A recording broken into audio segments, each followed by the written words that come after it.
Okay, everybody, it is 10 o'clock. Thank you all for joining today's webinar. We're going to be discussing full spatial slope monitoring, radar, Lidar, InSAR, and drones. We've got our panel of experts here today to answer your live questions as well as some pre-submitted questions. We had an excellent panel today. It's going to be a really good conversation. So before I get to all of that, just a little bit of background about the Geotechnical Center of Excellence. So we are at the University of Arizona. We're part of the School of Mining and Mineral Resources. We are an industry-funded and member-led organization. We're also a very interdisciplinary center, and we conduct collaborative geotechnical research as well as provide education opportunities like the webinar that you're in today. And we pride ourselves on bridging gaps within and between academia, industry, and other fields of study. So as I mentioned, we are member funded and led. So here is a list of our distinguished membership group. Without their support, none of this would be possible. So a big shout out to all of them. If you would like to be a member of the GCE or learn more about what that means, feel free to reach out to any of us at the GCE. We'd love to start that conversation. You can send an email to gce@arizona.edu. I think you can contact us through our website, LinkedIn, however you'd like to get in touch with us. So today's webinar is based on two of our professional development courses that are currently live. The first is Slope Performance Monitoring. Covers the topics listed below. These courses are fully online. They consist of pre-recorded presentations by industry experts like the panelists here today. If you'd like to learn more about this course, you can scan the QR code. I'll also ask one of my colleagues to paste a link in the chat for you so you can have that as I scroll past these slides. The Slope Performance Monitoring course was underwritten by the Large Open Pit Project, the LOP. So a really big thank you to the LOP for helping get that course off the ground. It was a big help from them. And it's also based on the content from the LOPUC guidelines for slope performance monitoring. The other course that this webinar is based on is the Geotechnical Radar Monitoring course. Similar to slope performance monitoring, it's online, consists of pre-recorded presentations, and it covers the topics that you see listed below. And if you'd like to learn more about that, you can scan the QR code, and we'll paste a link in the chat as well for that. So getting started with a couple introductions, starting with the GCE webinar team. I will be your moderator today. My name is James McNabb. I'm a Senior Research and Development Engineer here at the GCE. I'm joined with a couple of my colleagues. First, Cheryl Bukowski. She is our Professional Development Program Lead. Hello, Cheryl. Hi, everyone. And we're also joined by Christian Ortman. He's our Computing Sciences Researcher. Morning, Hello, everyone. Christian. And Allison Brucey. She's our Program Coordinator. Morning, everybody. Thank you for being here. Thanks. And if I'm moving a little fast, it's because we have a really full house today, and I want to make sure we got time for answering these questions. So I'm going to go through some introductions just really quickly. First, we got Bob Sharon. He's the Director of Geotechnical, and he's the owner-operator of Sharon Geotechnical LLC. He's also a technical advisor for the Slope Performance Monitoring course. Thank you, James, and hello, everybody.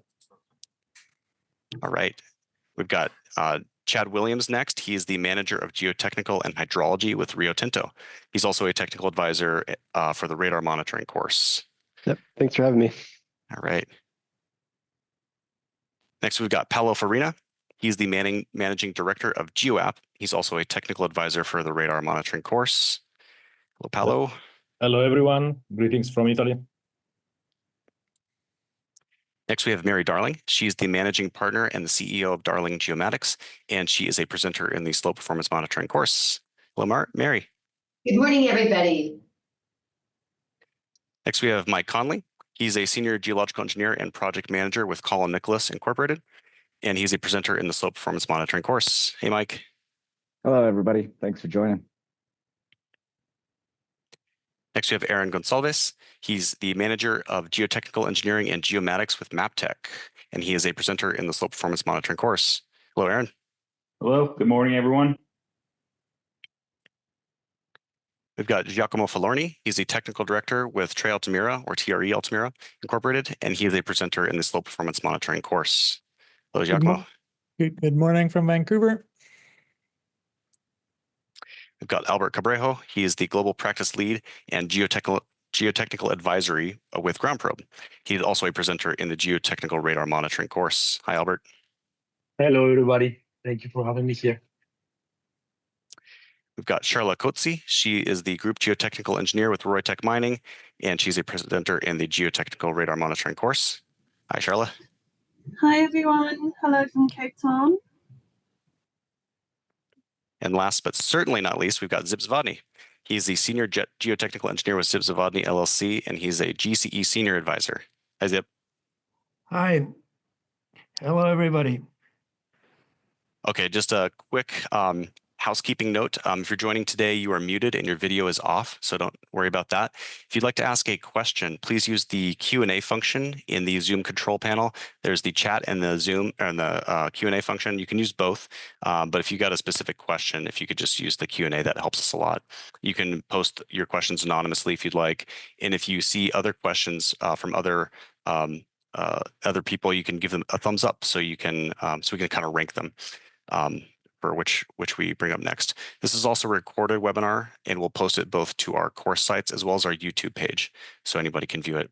And just a quick disclaimer, please note that the views and opinions expressed by our panelists are their own and do not necessarily reflect those of the GCE or any affiliated organizations. All webinar content is intended for educational purposes only. It is not intended to be a substitute for site-specific professional advice or analysis. So thank you for bearing with me through that.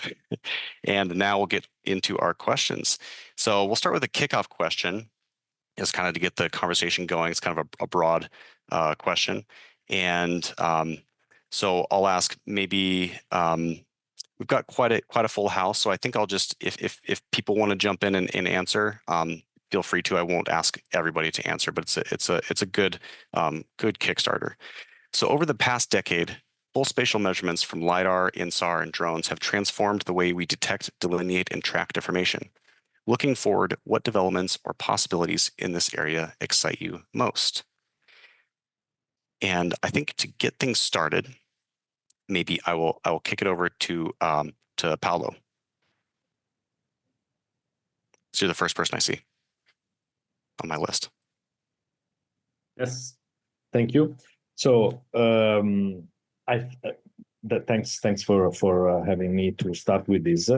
I think that what we have seen in the last let's say decade is amazing, because we are really now able to follow the deformation, surface deformation in space and in time. Okay, and this is a kind of unique capability, that we never had in the past.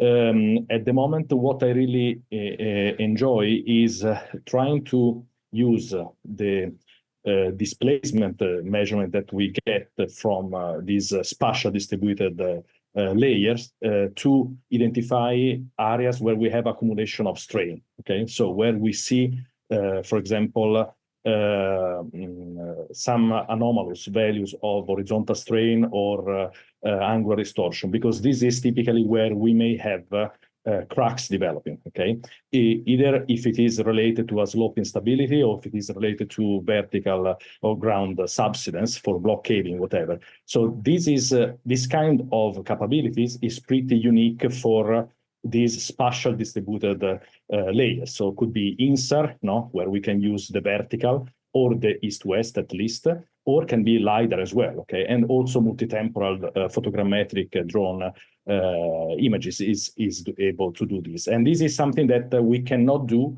with other monitoring tools like Prism or let's say geotechnical data, because they are point-wise measurements. So you don't have the same density of points. So to me, this is the most exciting type of information we can extract from spatial measurement. Okay, of course, it is we can also take advantage of their temporal, the coverage, which is also a great tool, because we can extend typically the real-time monitoring that we can get, for example, from radar or whatever, to several months, years, or in some cases decades, which is also something really useful. So I think these are the most important, exciting point from my point of view. Great, thank you, Paolo. See, Aaron, you've unmuted. Yeah, I think really just to kind of piggyback on what was just said there, I think looking forward is really, these different technologies being combined together, complementary technologies. We're hearing that more in the industry, the combination of academia, vendors, and these sites getting together to talk about how they can use the data. So it's really about bringing everything together into one place so that they can analyze this data from different instruments and combining that together to really be really to understand what's happening on the slope. So I think for me, I think that's what we really have to look forward to is complementary technologies coming together. So you have a full picture. All these technologies have their strengths and weaknesses. So bringing that information into one location, one place for analysis is really the key looking forward. Yeah, great point. James, I'd like to chip in there. Yeah, please. I think that, well, everybody around the world is finally taking seriously the topic of integrated analysis between different sensors. Finally, it took a while for that trend to kick off. And now the one that is all around, everybody asking questions is about the artificial intelligence. So I think that there is still a lot to learn how to do it for geomechanical purposes. In open pit mines, it will not be an easy task to do. There are small, as I understand, as I've seen, small progress on that area. And the other area that we, from GrandPro and Orica and all the GeoSolutions group of companies that we are trying to focus on as well is on the integration of the instrumentation with blasting measurements. So that part of the connection between the geotechnical world and blasting/operations world is something that we are working hard to bring some new ways of look at data and consequences of the mining activity on the stability of the slopes. Very interesting. Thank you, Albert. Yeah, and I'd like to chip in just real quick here, mirroring everybody's comments so far. I think technology-wise, it's great that everything is getting more automated. The measurements or the frequencies going up, so you don't have to wait a few minutes for measurements now. It's a couple of seconds, things like that. Coverage with InSAR, we're talking about putting more satellites up, different orbits, automatic drone pads. That's really exciting because, getting full coverage of the pit in real time is really important to the geotech. And on that note, I think programs like this and the education of how to use these tools, because you can have the best technology in the world, but you need somebody looking at that information and making decisions on it that's well informed. And so programs like the GC are great for that. And that's pretty exciting to me. It's getting more knowledge out into the world about this. Thanks, Mike. And I'd like to speak up. Yes, please, Mary. We have teamed with a company and we're using AI to look at over 20 years of Lidar data that we've collected on some certain mines. And that's really exciting because we can not only look at the past, but we can predict the future. Yeah, great point, Mary. That's exciting. If I can jump in, Jim, from the InSAR point of view, I think the development that I'm most looking forward to is the possibility of also getting north-south movements. I think that will be coming up within the next couple of years, I want to say. So we have, like, up until now, one of the limitations of InSAR was you could get, the vertical and the east-west if you're using two satellites. Now, with new satellites that are coming, that will be launched, they have inclined orbits. And so that'll allow them to be sensitive to the north-south as well. And so I think that'll be really exciting for us. We can get, full 3D movements over large areas, the same coverage as we have currently, but now also it's fully 3D. So I think that'll be really exciting for the InSAR community and mining community, obviously. Yeah, very nice. I'm pretty excited about that one because the majority of our mining is on our south wall and the rock is moving northward. And so anyway, we're looking forward to that one. People can start mining their north and south walls more. Finally. Yeah. Well, yeah. All right. Great. I think that was Oh, sorry. oh, Charlotte, yeah, please. Can I add something? Absolutely. I've loved all the answers, and whilst I've been sitting here thinking, we have Sip Zavodny with us on the panel today, and the answers and just having him with us on the panel today take me back to, I think it's chapter 8, time deformation of slopes. It's a chapter, I think, in Hastrelid. I think it's a book from 2001. I stand under correction. And Zip says in that chapter, which has always really stood out for me, there was a coal face, not particularly steep and not particularly high, but there was evidence of strain up to 200 meters behind that specific face. I think it was somewhere close to Edmonton, if I remember correctly.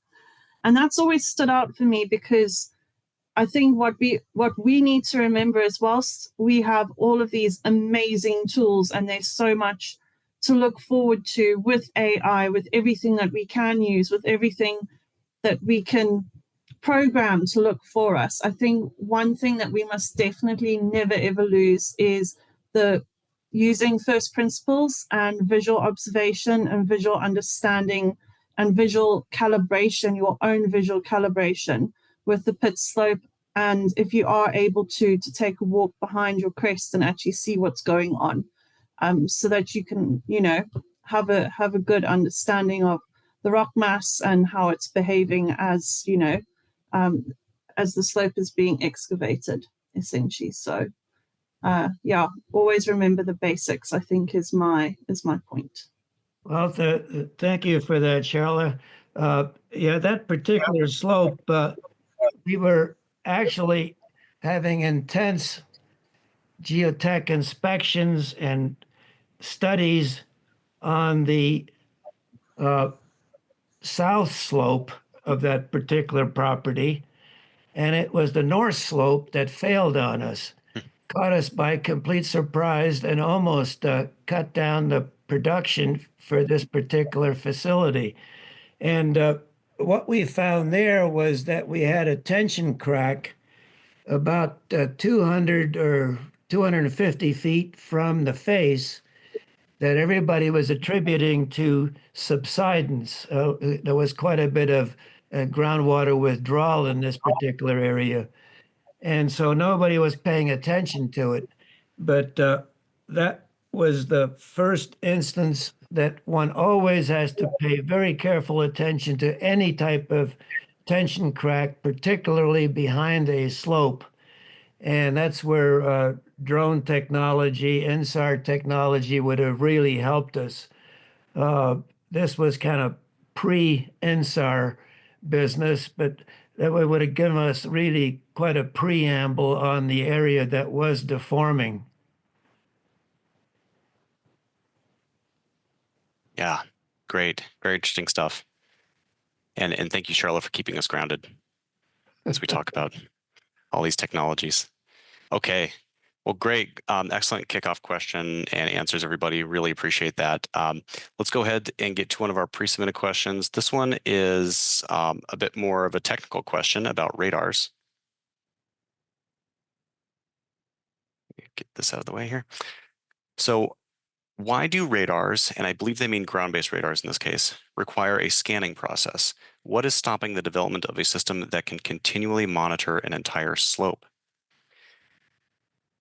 So maybe I'll start with one of our GBR experts. Maybe Albert, if you'd like to chime in on this, and Charlotte. Okay.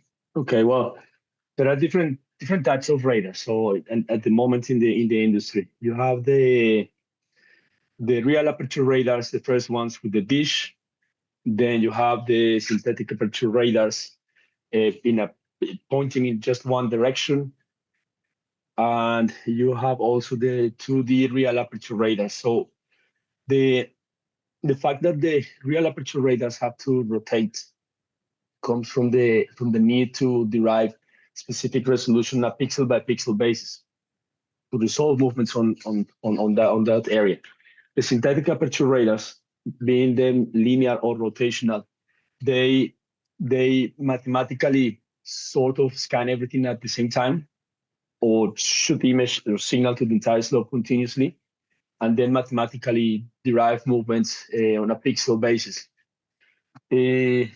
But still, they need to move the antenna in order to generate resolution in azimuth, basically in azimuth.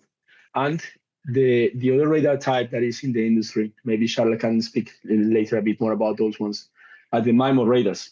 Those ones don't rotate, and they do the steering, the electronic steering of the signal, and generate resolution in azimuth and in elevation by electronically steering the signal.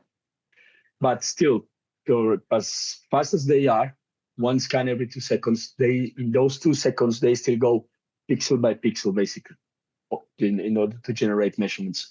So the continuous monitoring of the entire slope at the moment could be the kind of the average in the industry is once every 1 minute or once every 2 minutes. With the MIMO radars, it goes to every 2 seconds with upgrades and refreshers to the user every 20 seconds, I believe it's what Retec does. And then it could be so fast. Imagine that you have the type of radar that can continually monitor the slope. At the end of the day, the practicalities of detecting the movement, triggering an alarm, validating the alarm, and calling for an evacuation on the field, or just trigger the alarm and evacuate automatically. Forget about validation. Just that part there's a limit in which humans and machinery can move out of the area. So as far as I am concerned, we are already kind of continuously monitoring the slopes with 2-minute scans. Faster than that, maybe it will be difficult to act on the field, regardless the ability to detect the movements. It's like diminishing returns. Like faster isn't going to be better necessarily. Yeah, that Probably, makes sense. Probably. Great. With the exception of rockfalls, on which some work is being undertaken on rockfalls, but still, they have a lot of work to do in that regard. Great. Yeah, thank you. Carla, did you have any notes on this? Did you say Paolo or Charlotte? Sorry. Oh, Charla. That's okay. As always, Albert always explains everything, so well from so many different perspectives. And I think the key thing, also based on what he said, is we have to manage the spatial resolution and the temporal resolution. We can work on getting that down to something really, really quickly, like a matter of like 2 seconds, which is our Reutech radar's multiple input, multiple output. It's a steering array fixed radio frequency unit antenna. But what happens is, yes, you can collect a scan every 2 seconds, but you have to process it. You have a stack of scans. And how quickly can you get through processing and turning all of that raw interferometric data into movement data? Typically, we're looking at about a 2-minute update rate on our synthetic maps and our trend plots, and therefore our alarm code. So it goes back to what Albert said is, yes, you can collect things very, very quickly, but how fast can you actually process it and turn it into something meaningful? So that's to me the most important thing. And one of the other things that happens is when you're collecting so much data is you end up having this absolutely huge amount of database, like in your database, this huge amount of data that you're having to manage.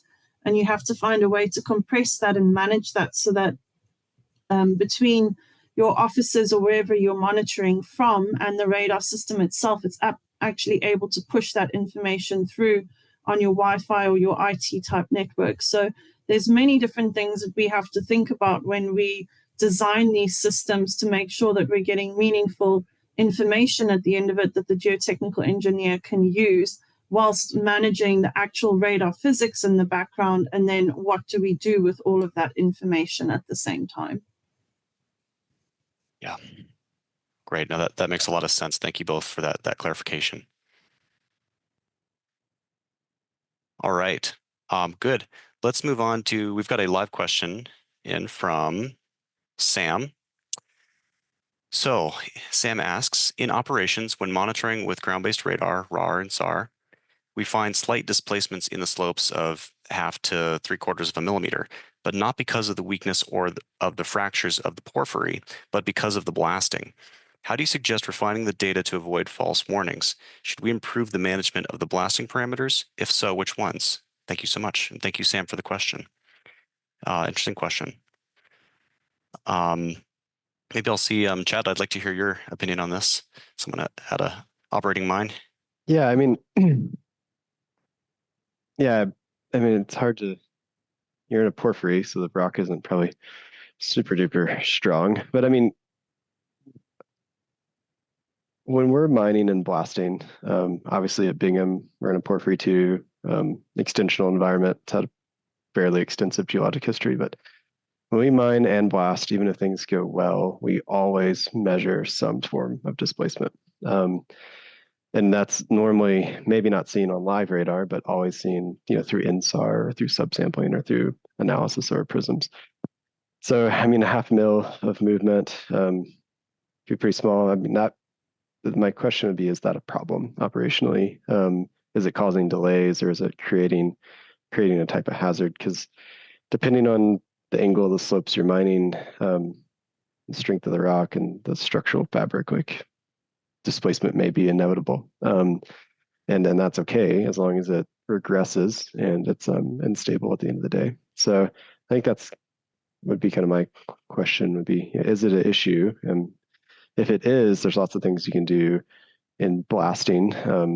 John Floyd has a great course on wall control blasting. There's tons of techniques that we can use around making sure the frequency that we create and the vibrations don't match the frequency of the slope. Lots of times keeping those frequencies quite high. We can put in vent holes to trap or vent gas as it propagates through a rock mass. Trim blasting, things like that, making sure we have free faces so that the energy is not transferred into the wall. All those things can really help limit blast movement. But in weak porphyries, when you're mining and blasting, with the tools we have today, you'll measure some response no matter what. Yeah. I don't know if Zip or anyone else wants to, maybe Mike. Yeah, maybe Albert. just a quick follow-up comment on what Chad just indicated. I mean, all of these large porphyries have continual rebound displacements, and we typically have a background movement rate of about 0.01 inches per day.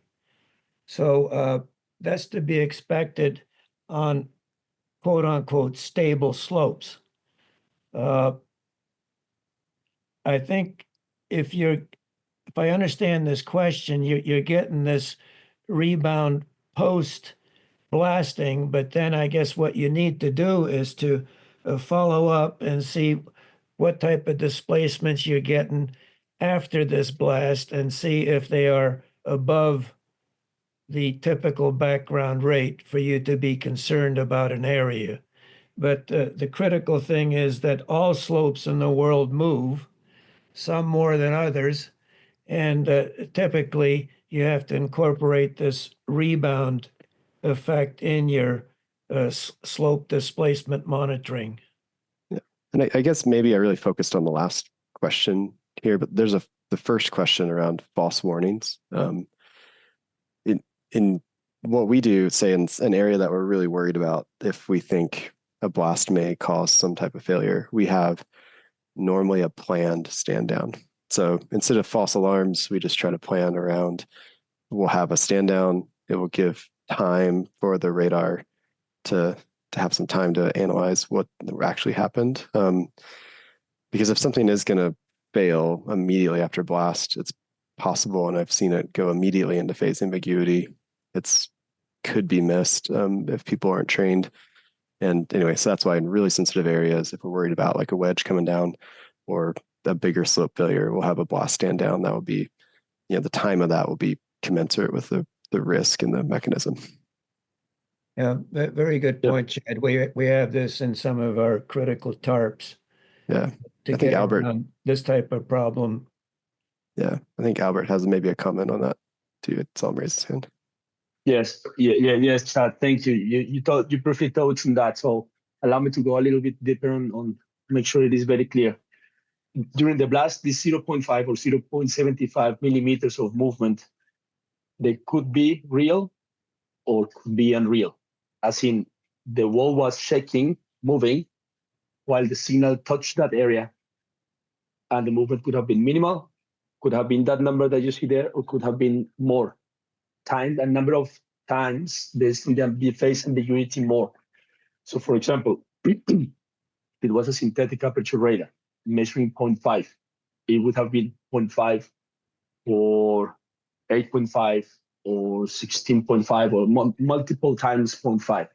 So you can't be sure that that is the real movement exactly. So in that sense, it is better to fail on the safe side, which is you saw 0.5 by the radar. It may be more, may have been more. It may be that it moved forward and then backwards as part of the vibration. My opinion is better to know that that was measured, that was movement, a recording from the radar. And if you are concerned about false warnings, because those false warnings inevitably, because or due to your TARP, inevitably trigger evacuations in different parts of the mine, well, during the blast, shut down the alarm. Turn it off during the blast. Then as soon as it stops, 1 minute later, turn it on again and see what happens after the blast. So that is for managing the false warnings. And in terms of the blasting parameters, I think that is exactly what we are trying to study better along with the colleagues in the company from Orica. It is how can we use this deformation information measured through radars and other devices to get improvements in the blasting practices? How can we make sure that we are not causing to the walls long-term wall damage, long-term deterioration of the rock mass that may end up in an early or infantile closure of the mine, long-term, 5, 10, 20 years later? If the life expectancy was 50, but you damage the rock mass so bad that it come down to 20 years, you left it all down there.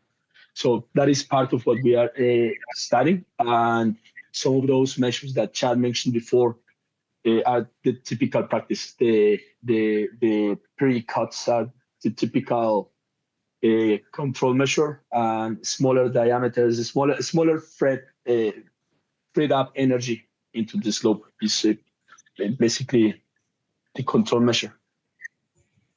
If I can add on top of this, I think focusing on the last question, I think blasting should be monitored. Okay, that's an important point. I mean, we need to have a near field and far field monitoring with geophones, and we have to be sure that the effect of blasting on our slope is minimized. Now, there are clear relationship between the displacement that you may generate because of blasting and the way you are blasting. And one of the typical things that sites are forgetting is to try to have the right frequency. You have to have a frequency high enough to reduce as much as possible deformation, so it should be around above 17, 18 hertz, and you have to be a high PPV.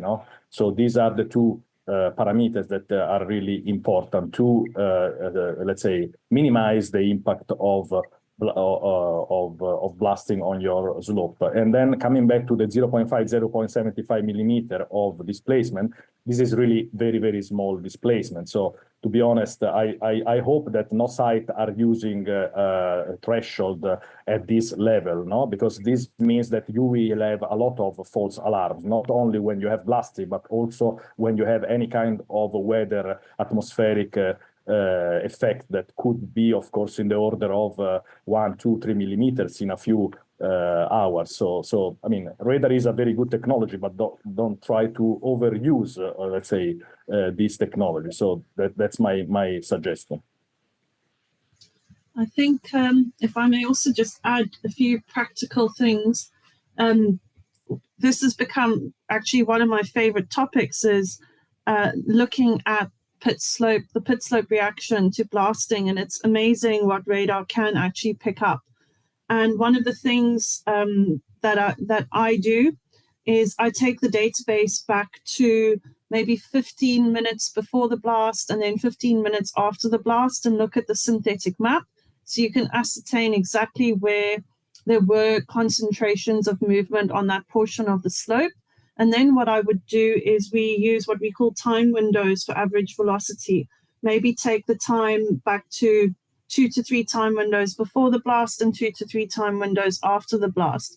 That gives you a pretty good idea for that specific snapshot in time as to what actually happened to that wall in that period. And it's something that Chad touched on. The rock mass can actually go into phase ambiguity because of the blast itself. So it's something that we see quite often. You'll see what we call relative range or displacement. You'll see it jump up and then back down. And it may even get lost and remain in ambiguity. And we see the same thing in the average velocity. So it's really good to actually analyze your data set to actually understand during that specific period of time how the synthetic map is actually behaving, but also how the associated trend plots are behaving. And the thing that you also need to understand or think very carefully about when analyzing the trend plots is how are you actually building those trend plots?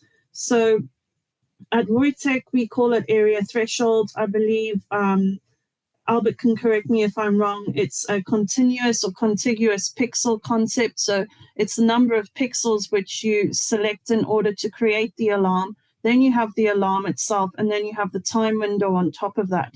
So by adjusting what we call the area threshold or contiguous pixels and the time window, you're able to either sensitize or desensitize what the alarm or the reaction would be based on how you analyze those trend plots.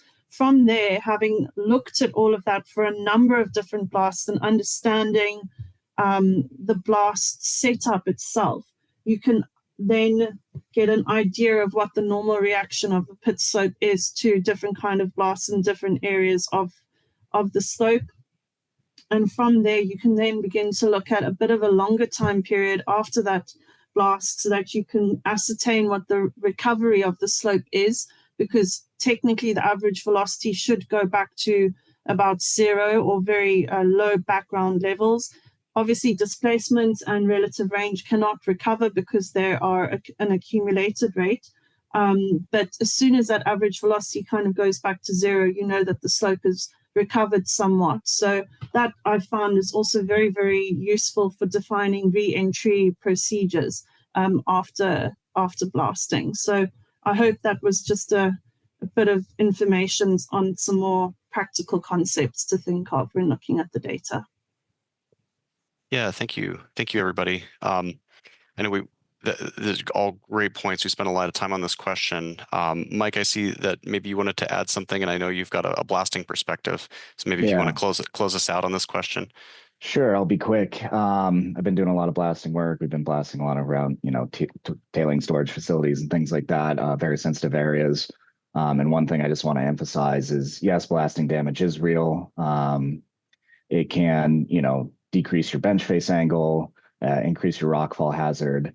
But really, you can't hold up the world with better blasting if you have a poor geotechnical design.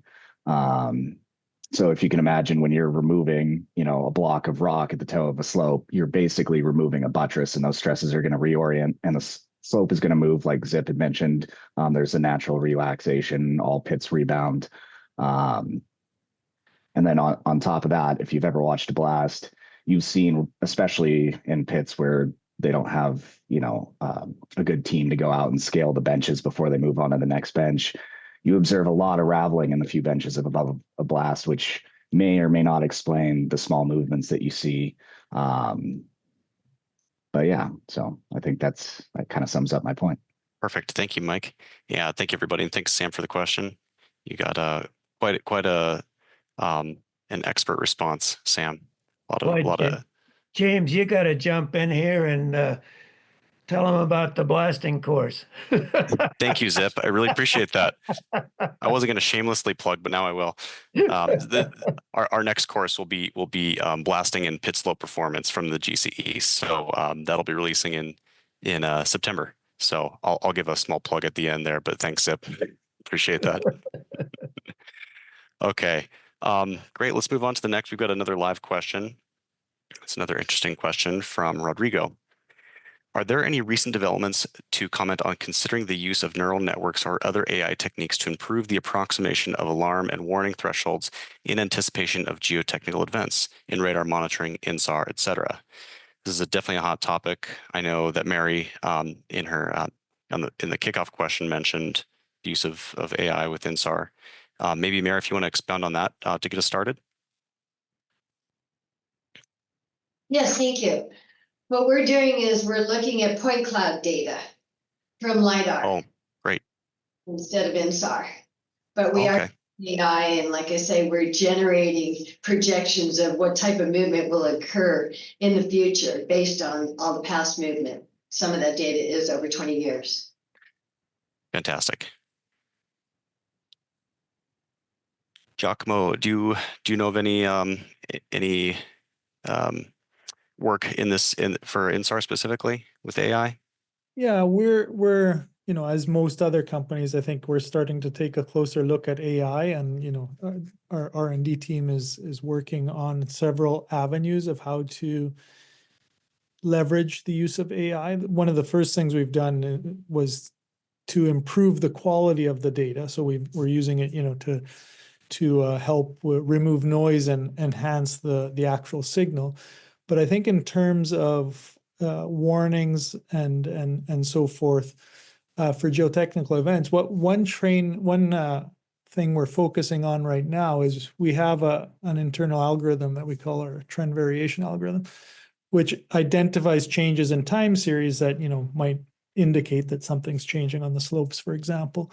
And we have a traditional algorithm which works fairly well, but it's very time consuming. It's very computationally intensive. And now we're actually training an AI model to do the same thing. And it's turned out that it's actually much faster and it's actually more accurate from what we can see so far. So we're now in this phase where that's being rolled out, operationally.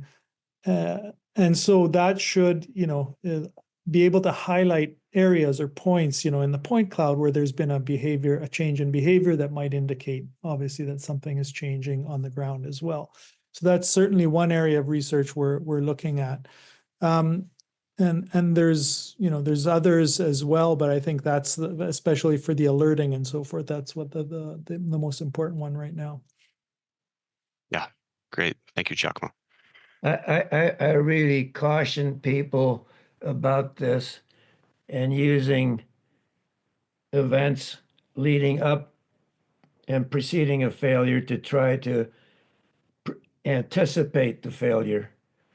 I don't think anybody using systems that give us the regressive portion of movement of a slope can predict when that movement is going to turn to a progressive movement.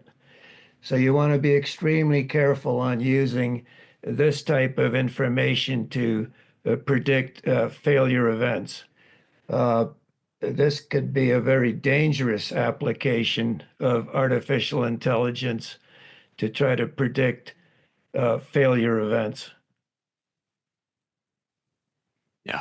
I'm not an expert in AI or this, but to Zip's point, I would hope that we would, over the next decade or something, we would use this as a tool, but also have, the same type of alarming component we have now and the human interaction looking at the data. But if we could have another tool that's double checking us or looking at the data independently and flagging issues that we look at as humans, I think it could be helpful, but we need to probably for the next decade take an approach where we're not solely relying on this until there's vast amounts of research supporting it. But yeah, I'm totally keen to have a new system that helps find things that we might not identify.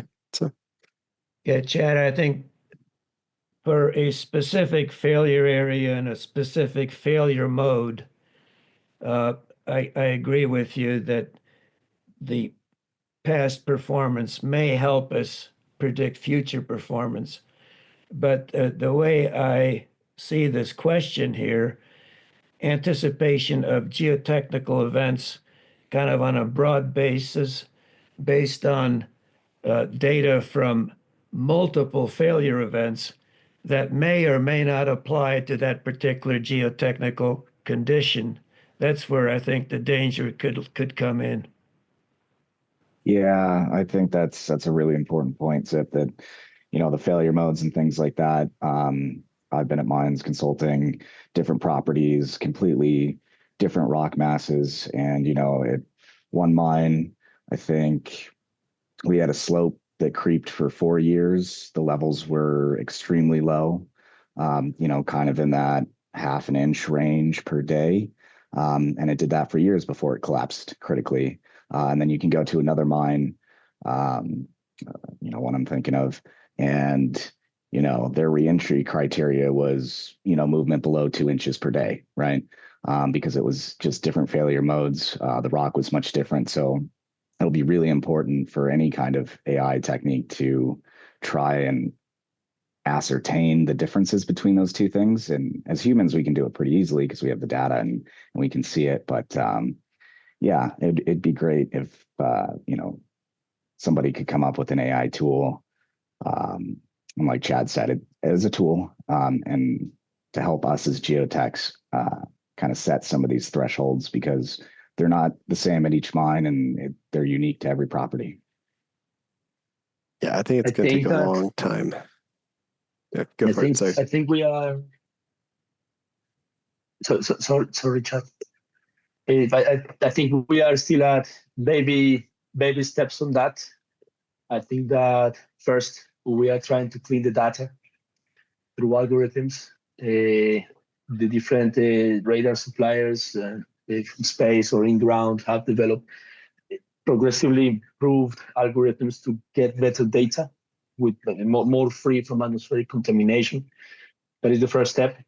The second step, I think, it is have algorithms to help cleaning out, for example, in operational areas, remove the spikes and the noise generated from equipment in a more automatic way so that it doesn't trigger alarms. That's one of the alternatives or avenues for development of artificial intelligence to help cleaning out the data a little bit more. And there are algorithms as well. So one of the vendors have one of those in the market already, and others are working on that, which is the detection of trends. So the pixels are showing clear trends. Show me which ones are accelerated and where are those ones. So that at the end, it is the geotechnical practitioner, the one that has to go and validate. At this point in time, validate and make the final decision on, is this real? Is this dangerous? Is it not? And connected to the previous question, which we were talking already about 0.5, 0.75, on which I agree with Paolo. It's very, very little, extremely small, but people are using that. So on such small amounts of deformation for alarms, that in itself speaks of the ability of radars at the moment to detect very little stuff. So in a way, I don't know if it is necessary to have a robot, an artificial intelligence, to help detecting that when people are already detecting these very little movements. So I think that artificial intelligence goes more on the way of helping the practitioner to point those pixels that are accelerated and cleaning up the data at the moment. And I agree with Sip, using past data from other sources of collapses to predict future collapses. That's something that I'm scared about as well, after having looked at like 7,000 failures in these years with Trump. So it's a big task. Yeah. Well, great points, everybody. And thank you for the question, Rodrigo. Oh, wait, Charla, did you want to chime in? One thing, sorry, just one thing. Yeah. Just listening to everyone, I think the key to this question is context is king. Because if you do not set the context for what piece of equipment were you using? Was it RAW? Was it SAR? Was it MIMO? What was the spatial resolution? What was the temporal resolution? What was the kind of atmospheric correction that was being used? How clean was the data? How contaminated was the data? How long was the database? How representative is it? That's just the radar stuff. We haven't even started speaking about how do you contextualize how is the rock, what was the rock mass? What was the trigger event? What was the slope angle? What was the blast damage? There's just such a big list of things that you need to list in order to set the context to understand instability. So my fear is I'm a little bit scared of using AI techniques to do this. I think we need to keep the human side of that, but work on a way that we can start contextualizing this for the future. I think this is something that's going to come in time. It's not going to happen overnight. Otherwise, I think we can get it horrifically wrong.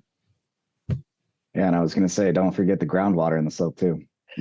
Those conditions are always fun to try and tease out. And the rain and all the other stuff. Phase of the moon, yeah. Yeah, thank you, Charlotte.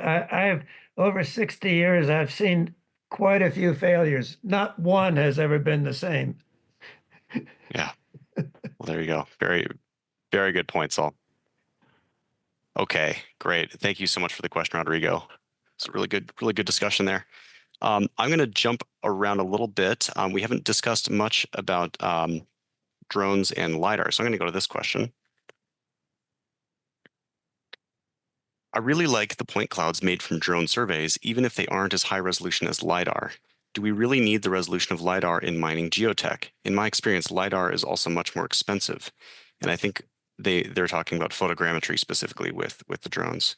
So I'd really like to hear perspectives from Mary and Aaron and Mike. Hi, I can start it off. Yeah.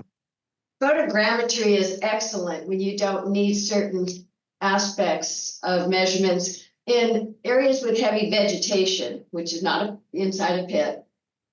You need LiDAR a lot of times just to penetrate through vegetation. But when you don't have the vegetation issue, photogrammetry is excellent. And the point clouds that are made from photogrammetry are extremely good. They're getting better all the time. There are two ways to do them. I think most people know in this class that you can use survey control, or you can rely on satellite data and use PPK or real-time kinematics or RTK. We recommend some validation when you use the RTK or PPK method, but you can get everything you need a lot of times from that photogrammetry and save tremendous amounts of money. Yeah. Great. Thank you, Mary. Yeah, I can chime in here on this one. I think, when it comes to using LiDAR for slope deformation monitoring, you really do need to use terrestrial LiDAR versus photogrammetry. There's typically a lot more inherent noise with photogrammetry, and they don't have reported accuracies and repeatability like you see with a lot of LiDAR instruments. So when you're using scan-to-scan point cloud registration, you're comparing apples to apples, and you're likely going to get a better result from that. So I think you're going to see better results from LiDAR in general when using versus the photogrammetry. However, wide area coverage and shadows, you do get great results from photogrammetry there. So aerial surveys are very helpful there. Yeah, good points. Yeah, I would say it would come down to, like Aaron was saying, repeatability and accuracy. If you're using ground control points, it's kind of up to the surveyor, whoever's going out and shooting those and making sure those are accurate. We've kind of found, for a typical survey, the accuracy from scan to scan can kind of be on the, order of 4-inch accuracy to 6-inch accuracy. And when we're talking about millimeters of movement, that doesn't really help us very much. Sure, you can see where maybe, you've had a wedge failure in a bench or large movements and displacements of, 4 to 6 inches or more, and track that a bit using the point clouds. And I think that accuracy is going to get higher in the future. But again, with RTK, there's always issues with flying and making sure that you have a connection from the base station to the drone. And then PPK is a great solution. But again, then you're kind of handing off your data to a company that's going to process it and get it back. And hopefully it's accurate, but you never really know exactly what the results are going to be. We've had some trouble in the past. I know clients have had some trouble in the past with certain companies, and when you're making these point clouds, sometimes you don't have perfect lighting conditions for, say, the photogrammetry surveys when you're taking these photos out in the field. And that can, decrease the accuracy of your scan. So for things like structural mapping, understanding the mechanics of why a wall may be failing, the point clouds are great for that. And for monitoring, they can be useful. But I think LiDAR, at the base of a slope, terrestrial LiDAR, there's just much more accuracy with those point clouds from scan to scan, like Aaron was saying. I agree. Definitely, when you go to terrestrial LiDAR, you get a whole different level of resolution. Yes. Yeah, great.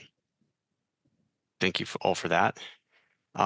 We've got just a couple minutes here. I think really quickly, we've got a live question from Rodrigo that is a really good wrap-up question, but we've only got 3 minutes, so maybe I'll just ask for very brief responses to this. So let's get into that. So Rodrigo asks, how would you summarize the future of slope monitoring? Are there any big steps in hardware ahead of us, such as drones, et cetera, or the new innovation focus in software, AI, and such? So again, really quick answers. It could be a very long discussion, but we don't have time. Just start with a quick answer? What about a recent introduction into the industry is the use of InSAR over drones, okay? So it's something that is still in the early stages, but I think this could be an interesting innovation because it may introduce,